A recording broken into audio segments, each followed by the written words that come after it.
एक माला जप किया तो विश्वास मानो उससे आपकी शक्ति और भक्ति दोनों बढ़ रही। ध्यान दीजिए, शक्ति बढ़ रही विषयों पर विजय प्राप्त करने की, और भक्ति बढ़ रही प्रभु के चरणारविंद की आसक्ति।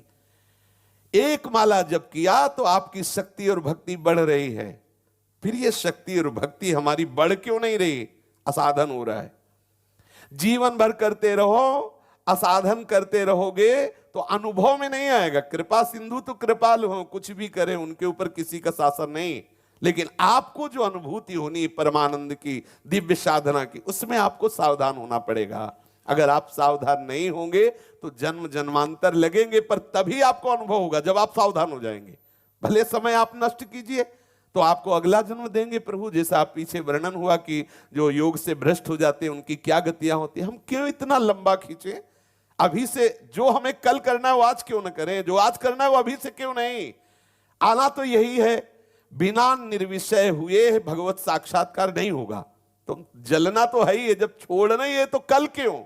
आज ही ना छोड़े ना, आज ही हम भगवत प्राप्ति के लिए अपने आप को पूर्ण समर्पित कर दें। यदि कोई ऐसा कहे कि ये जो हम गलती कर ली ये हमें मालूम नहीं था, तो ये घोर अज्ञान झूठी बात है। अंतर में बैठे हुए प्रभु सबको बताते हैं। पूज्य बाबा कह रहे, ये जैसे कोई कह दे कि वो हमें पता नहीं था, ये गलती हमसे हो गई, बिल्कुल झूठ बोल रहे हो। क्योंकि हृदय बिहारी भगवान सबको सूचना देते, तुम गलत कर रहे हो। कोई भी बता दे, कोई भी बता दे कि हमें भगवान ने सूचना नहीं दी, तुम अज्ञानी हो, बाहिर्मुख हो, इसलिए तुम अंदर की सुन नहीं पाते हो। पर वो लोग भी कह देते कि ये हमारे मन में आया था कि ऐसा ना करें, पर हम माने नहीं, देखो ऐसा हो गया। सबके मन में प्रभु प्रेरणा करते हैं, ये गलत है मत करो। इसलिए प्रभु की प्रेरणा को सुनो, जो शास्त्र विरुद्ध आचरण भूल करके भी मत करो। थोड़ा भजन करने पर भी उसका प्रभाव आपको दिखाई देगा। यह इसीलिए नहीं दिखाई देता है क्योंकि आप गलत आचरण कर बैठते हो, गलत बोल दिए, गलत देख लिए, गलत सुन लिए, गलत आचरण कर लिए। चलो एक बार हो गया, दो बार हो गया, फिर सावधान हो जाइए। क्यों जन्म को नष्ट कर रहे हैं? यहां ऐसा उपदेश किया जाता है, यार भगवान का शरणागत चाहे जितना गंदा आचरण करे भगवान उद्धार कर देंगे, क्योंकि उससे हमको जोड़ना है। यह केवल जोड़ने की बात है।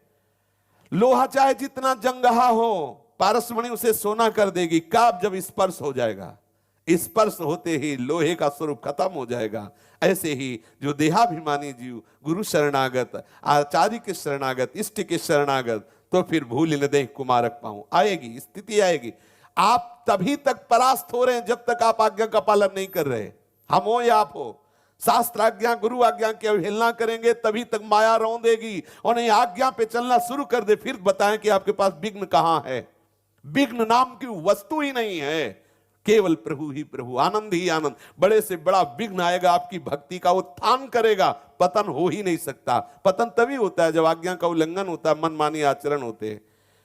ये जीवन प्रभु को दे दीजिए, मान जाइए ये बातें। ये गंदे आचरण जनित जो प्रेरणाएं होती, सह जाइए। सह जाओगे तो बहुत बड़ी वस्तु मिलेगी। जैसे कोई अत्यंत भूखा हो तो दो चार ग्रास खाने पर उसकी भूख शांत नहीं होती। जब वो और अधिक भोजन पाएगा तो उसको समझ में आ जाएगा कि मेरी भूख तो पहले कवल से ही शांत होनी शुरू हो गई थी। ऐसे ही बहुत जन्मों से हम कुछ न कुछ शुभ अशुभ आचरण पाप पुण्य के करते चले आ रहे हैं। भगवदानंद की भूख बहुत जन्मों से हमारी है। अब हम थोड़ा भजन करते हैं, हमें समझ में नहीं आता, हम और भजन बढ़ाएं और भजन बढ़ाएं, रात दिन भजन करने लगे, तब समझ में आएगा कि भजन से शांति तो प्रथम दिन से ही शुरू हो गई थी। रात दिन भजन करने का मतलब है रात दिन युद्ध करके माया को परास्त करना। हंसना छोड़ दो, केवल प्रभु के लिए रोना प्रारंभ कर दो।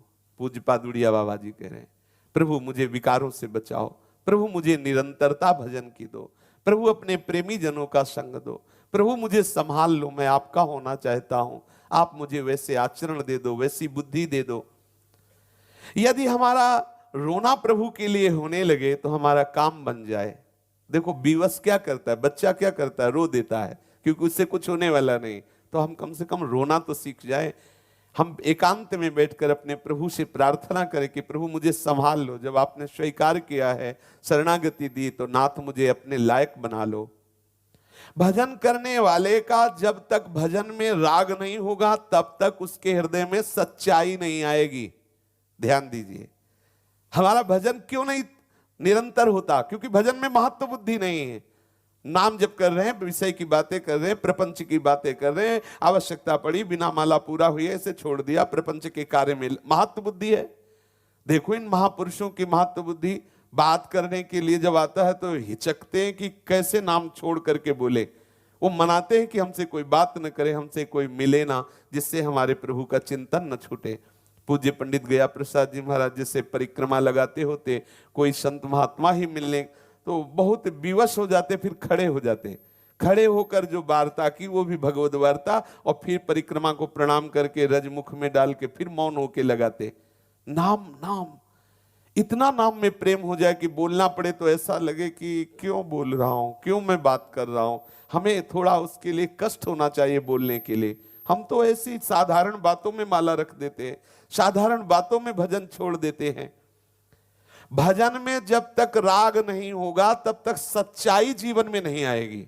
जो सत्यता चाहिए, जो साधुता चाहिए, जो भगवत प्रीत्यर्थ जीवन चाहिए, वो नहीं हो पाएगा। भजन में राग करो, लेकिन राग केवल पहले से ही नहीं हो जाता है। आरंभ में तो कठोरता पूर्वक भजन करना होता है, नियम पूर्वक भजन करना होता है, जबरदस्ती भजन करना होता है। किसी ने प्रश्न किया कि जब हम नाम जप करते हैं तो हमारा सर दर्द करने लगता है। इसके लिए दो ही बातें हैं। आपका ब्रह्मचर्य बहुत ही खराब हो चुका है, क्योंकि आपकी जो तंतुएं हैं, जो नस नाड़ियां हैं, वो शक्तिहीन हो गई है। दूसरी बात है आपका पेट खराब है, आपके पेट में गैस बनती है, कब्ज है, उसका सुधार कर लो। भजन से तो एक आनंद की शीतलता दौड़ती है। एक मस्तिष्क में ऐसा लगता है जैसे कोई नशा चढ़ रहा हो ना, तो नशे में एक उन्मत्तता, एक खुमारी, एक आनंद। ऐसा थोड़ी होता है भजनानंदी वो टेबलेट रखे रहे सर दर्द के कि वो हर समय देखो सर दर्द हो रहा है, ऐसा नहीं। तुम तो 2-4 माला करते होगे। ऐसे ऐसे भजनानंदी है कि 1 सेकंड कभी भजन नहीं बंद होता। 1 सेकंड पूरा जीवन जिन्होंने भजन का अभ्यास किया है ना, छा गया है। हर नस नाड़ी में मंत्र और नाम छाया हुआ है। अब वहां जपना नहीं है कि हम आपसे बात कर रहे हैं तो मंत्र भूल, छाया हुआ है। यही तो भजन का अभ्यास का फल मिलता है। क्या प्रभु देते, सच्ची मानिए क्या देते हैं। आप रोगे, निहाल हो जाओगे। जब आपका परिणाम प्रकाशित होगा ना तो आप नाचोगे। और अगर बुरे आचरण किए, मनमानी आचरण किए, तो फिर देख लेना परिणाम प्रकाशित होगा। अवश्य में भोक्तव्यम कृतम कर्म शुभाशुभम। आरंभ में कठोरता से भजन करना होता है, नियम से भजन करना होता है। ऐसा करोगे ना तो भजन में प्यार हो जाएगा, भजन में राग हो जाएगा। किंतु ऐसा तभी होता है जब संत महापुरुषों का संग होता है, गुरुजनों की आज्ञा, तभी कठोरता भी आएगी। जैसे आप सुन रहे हो ना, तो ये वाणी जाके आपको चैन नहीं लेने देगी, आपके हृदय में जलन पैदा कर देगी, आपके हृदय में एक वीरता आ जाएगी, विषयों को परास्त करने का बल आ जाएगा। बिना संत महात्माओं का संग किए भजन में नियम पूर्णता या दृढ़ता नहीं आती है। और बिना भजन में नियम पूर्णता, कठोरता, दृढ़ता आए बिना वो भजन परिपक्व नहीं होता, भजन में प्रेम नहीं होता। जो बेगार समझ करके कुछ नियम पूरे करते हैं कि भाई करना ही है, जल्दी पल्ले जैसा जो कुछ, तो वो भजन प्रेम पूर्वक नहीं हुआ, वो भजन प्रेम प्राप्ति वाला नहीं हुआ। दीर्घ काल तक श्रद्धा पूर्वक सत्कार सहित निरंतर भजन करो। यदि ऐसा ना हो तो समझना चाहिए कि भजन के नाम पर हम बेगार टाल रहे हैं, फिर तुम्हें कैसे भगवदानंद की अनुभूति हो। जब भजन का राग होता है तब सब विषय अपने आप विषवत लगते। सच्ची बात कहते, सच्ची बात।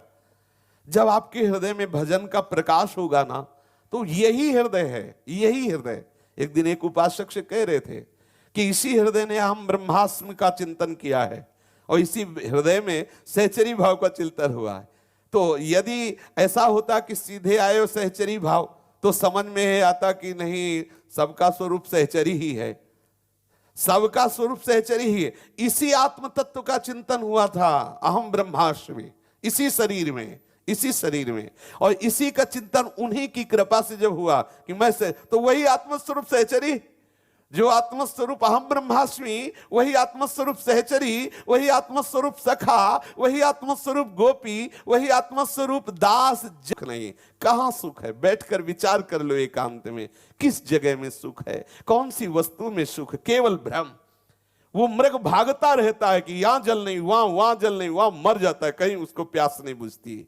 ये बात तभी समझ में आएगी जब आपका भजन होगा।